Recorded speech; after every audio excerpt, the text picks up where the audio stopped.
Hello everyone, आप सभी का ये नए वीडियो में फिर से स्वागत है। आज हम मॉडल पेपर नंबर 4 माध्यमिक परीक्षा कक्षा 10 हिंदी विषय का सॉल्व करने वाले हैं। सामान्य दिशा निर्देश की बात करें तो समय है वो 3 घंटे या 15 मिनट का रहेगा। पूर्णांक है वो 80 अंक का है। बिना देरी किए अपने क्वेश्चनों की शुरुआत करते हैं और आप इस वीडियो को कंप्लीट देखने की कोशिश कीजिए, जिससे आपके अच्छे अंक प्राप्त करने में ये वीडियो सहयोग करेगा। तो देखिए इसके क्वेश्चन क्या है। सबसे पहले खंड ए में आपको बहुविकल्प वाले क्वेश्चन मिलेंगे। तो पहला क्वेश्चन है, भारतीय सेना बहुत शक्तिशाली है। वाक्य में सेना संज्ञा है, जातिवाचक, समुदायवाचक, भाववाचक, व्यक्तिवाचक। तो ये कौन सी संज्ञा है? तो ये होगी समुदायवाचक। सेना है वो एक समुदाय का, यानी भारतीय समुदाय का वो नेतृत्व करती है। संसद भवन का विग्रह होगा। संसद का भवन, संसद के लिए भवन, संसद और भवन, संसद में भवन। तो ये क्या होगा? इसका समास विग्रह करेंगे तो संसद के लिए भवन। नेक्स्ट है, नेताजी की मूर्ति पर सरकंडे का चश्मा किसने लगाया था? हालदार ने, किसी बच्चे ने, पान वाले ने, लेखक ने। तो बताइए, नेताजी की मूर्ति पर सरकंडे का चश्मा किसने लगाया था? तो इसका सही जवाब है किसी बच्चे ने लगाया था। फिर है, लखनवी अंदाज लेखक के माध्यम से कवि ने किस पर व्यंग्य किया है? कवियों पर, नई कहानी के लेखकों पर, नवाबों पर, स्वयं पर।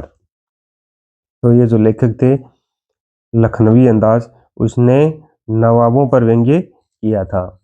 फिर है, लेखिका मन्नू भंडारी को कैसा जीवन पसंद नहीं था? मन्नू भंडारी की जो रचना है उसमें से आपको ये क्वेश्चन मिला है। मिलजुल कर रहना, खुले घर में रहना, परिवार में रहना, महानगरीय फ्लैट्स में रहना। तो मन्नू भंडारी थी, उनको ये महानगरों वाले जो फ्लैट्स हैं उनमें रहना बिल्कुल भी पसंद नहीं था। नेक्स्ट क्वेश्चन है अपना, कवि निराला बादलों की गर्जना में स्वर सुनते हैं। नव चेतना और सृजनात्मकता का, आक्रोश का, शोषण और उत्पीड़न का, सुख और शांति का। तो जो कवि निराला जी हैं वो बादलों की गर्जना में किसके स्वर को सुनते हैं? तो उन स्वर का नाम आपको बताना है। तो वो स्वर सुनते हैं नव चेतना और सृजनात्मकता। फिर है अगला क्वेश्चन, मेरी झोपड़ी में खिल रहे जलजात काव्य पंक्ति में जलजात शब्द जो आया है ये किसके लिए प्रयुक्त हुआ है? माता के दांतों के लिए, पुत्र के दांतों के लिए, कवि के दांतों के लिए, उपयुक्त सभी। तो इसका सही जवाब क्या होगा? तो इसका सही जवाब होगा पुत्र के दांतों के लिए। ठीक है।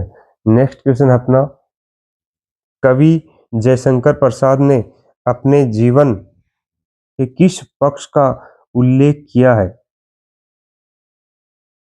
कवि जयशंकर ने अपने जीवन के किस पक्ष का उल्लेख किया है? तो उस पक्ष का आपको नाम बताना है। सुखद पक्ष का, दुखद पक्ष का, बचपन का, वृद्धावस्था का। तो कवि जो जयशंकर प्रसाद हैं अपने जीवन के दुखद पक्ष था उसका उल्लेख किया है। फिर है, माता का अंचल अंचल पाठ में वर्णनकर्ता का असली नाम क्या था? जो पाठ आपकी हिंदी का माता का अंचल, उसमें वर्णनकर्ता का असली नाम क्या था? पाठ के अंदर जो आया था वो क्या था? तारकेश्वर नाथ, धनपत राय, नीरज सहाय, कमलनाथ। तो उस व्यक्ति का क्या नाम था? उस व्यक्ति का नाम था तारकेश्वर नाथ। नेक्स्ट क्वेश्चन अपना, साना साना हाथ जोड़ी पाठ में लेखिका ने जब एक सिक्किमी युवती से पूछा, क्या सिक्किमी हो? तो उसने क्या जवाब दिया? हाँ मैं सिक्किमी हूँ, नहीं मैं बंगाली हूँ, मैं इंडियन हूँ, मैं गढ़वाली हूँ। तो उसने क्या जवाब दिया था? उसने जवाब दिया था कि वो राज्य विशेष का नहीं, वो उसने कहा था कि मैं इंडियन हूँ। मैं क्यों लिखता हूँ पाठ के अनुसार लेखक ने कृतिकार की किस दशा का महत्व बताया है? संवेदना और कल्पना, लेखक की आर्थिक आवश्यकता, स्वभाव और आत्मानुशासन, लेखक की सामाजिक आवश्यकता। तो उसने क्या बताया था? उसने बताया था कि स्वभाव और आत्म अनुशासन वो बहुत ही जरूरी है। नेक्स्ट क्वेश्चन अपना,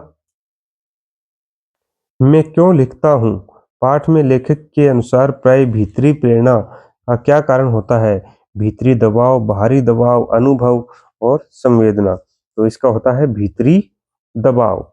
मनुष्य का भीतर का जो दबाव होता है कि मैं क्यों लिखता हूँ, वो इसी के कारण होता है। नेक्स्ट क्वेश्चन अपना 2 नंबर क्वेश्चन है। इसमें आपको रिक्त स्थान वाले क्वेश्चन मिलेंगे। तो इनमें आपको क्या करना है, देखिए, जिन प्रत्ययों में किसी के गुण का बोध होता है उसे कौन से प्रत्यय कहते हैं? उनको बोलते हैं गुणवाचक। गुणवाचक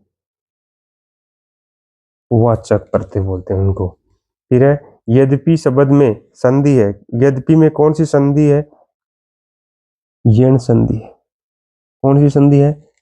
यद प्लस अपि। फिर है उपसर्ग वे शब्दांश जो शब्द के प्रारंभ में जुड़कर शब्द के अर्थ को बदल देते हैं। तो इसमें क्या लिखोगे? प्रारंभ या फिर आरंभ बोल सकते हैं। आरंभ। जब एक क्रिया के समाप्त होने के बाद फिर एक दूसरी क्रिया का होना पाया जाए उसे क्या कहते हैं? तो उसी को क्या बोलते हैं? पूर्वकालिक क्रिया। क्या बोलते हैं उसको? पूर्वकालिक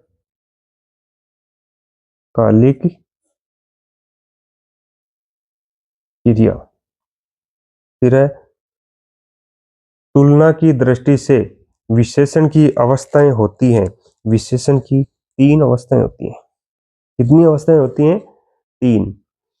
फिर है जो परिश्रम करेगा उसे ही सफलता मिलेगी।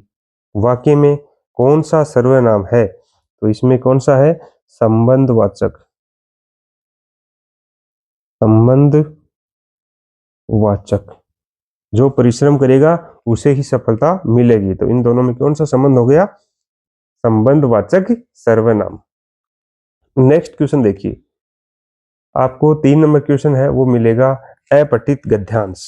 ये गद्यांश है, ये आपकी बुक का नहीं है, ठीक है। तो इस गद्यांश को पढ़ना आपको करीबन 2 बार, ठीक है। उसके बाद में इसके अंदर जो क्वेश्चन है, इस अपठित गद्यांश में 6 क्वेश्चन मिलेंगे। तो 3 क्वेश्चन तो मिलेंगे आपको ऑप्शन वाले, 3 क्वेश्चन मिलेंगे आपको शॉर्ट वैसे, ठीक है। तो 6 क्वेश्चन होंगे, 6 के आपको इसमें एबेसैडर भरने हैं और इनके एक एक लाइन में आंसर लिख दोगे तो ये आपका क्वेश्चन हो जाएगा अपठित गद्यांश का। फिर क्वेश्चन नंबर 4 होगा अपठित पद्यांश। जैसे पद्यांश गद्यांश है वैसे ही अपठित पद्यांश भी आएगा और उसमें भी वही 6 क्वेश्चन ही मिलेंगे, यानी 6 नंबर का क्वेश्चन होगा। उसमें भी 3 तो क्वेश्चन मिलेंगे आपको, एक एक लाइन में आंसर देना है और 3 क्वेश्चन मिलेंगे ऑप्शन वाले, ठीक है। नेक्स्ट क्वेश्चन 5 नंबर क्वेश्चन में आपको एक पठित गद्यांश मिलेगा। पठित गद्यांश का मतलब आपकी बुक का कोई गद्यांश है, उसमें 3 क्वेश्चन मिलेंगे, तीनों के आंसर आपको देने एक एक अंक के। या फिर इसके अथवा में दूसरा गद्यांश मिलेगा, यह भी पठित का होगा, इसमें भी वही 3 क्वेश्चन होंगे, तीनों का आंसर आपको देना है। अब कई विद्यार्थी ये मत कर देना कि जैसे अथवा में दे के 2 इसके कर दिए, 1 इसका सवाल कर दिया, ऐसा करोगे गलत माना जाएगा, ध्यान रखना इस बात का। क्वेश्चन नंबर 6 में आपको एक पठित पद्यांश दिया जाएगा, यानी आपको पठित पद्यांश आएगा, उसमें भी आपको वही 3 क्वेश्चन मिलेंगे एक एक नंबर वाले, अथवा में वो वही सेम मिलने वाला है, ठीक है। तो कोई सा भी आप कर सकते हैं। ये होता है खंड ए। फिर खंड बे की शुरुआत होती है, इसमें 40 शब्दों में आंसर देना है आपको। इसमें क्वेश्चन मिलेंगे 2-2 अंक वाले। तो ये क्वेश्चन नंबर 7 है, जिसे लेखक के अनुसार असभ्यता किसे कहते हैं? संस्कृति पाठ के आधार पर आपको लिखना है। नेक्स्ट है अपना क्वेश्चन नंबर 8 है, देखो ये भी 2 अंक का है। आपकी एक कहानी है, ये पाठ के आधार पर उसका आंसर देना है।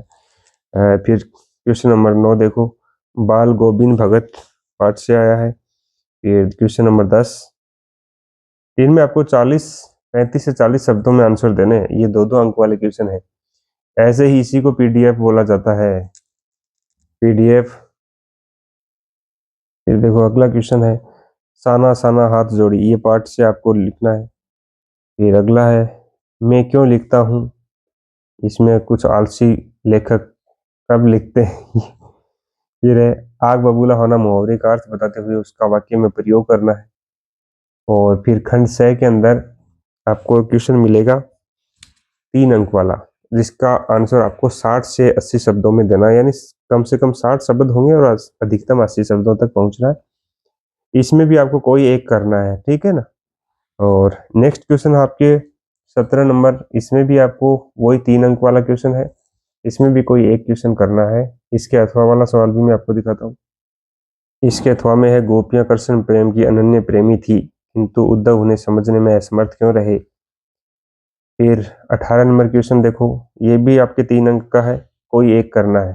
जहाँ पे अथवा लगा हुआ है उससे ऊपर वाला या नीचे वाला कोई एक करना है। सेम ऐसा ही क्वेश्चन नंबर 19 में है, किसी एक का व्यक्तित्व के बारे में आपको लिखना है, ठीक है। नेक्स्ट, खंड द के अंदर आपको निबंधात्मक क्वेश्चन मिलेंगे जो 6 अंक का होगा। पहला क्वेश्चन में आपको निबंध लिखना है। देखो 3 निबंध आपको दिए हुए हैं इसमें। विद्यार्थी जीवन भावी जीवन का आधार है। बढ़ती महंगाई एक विकराल समस्या है।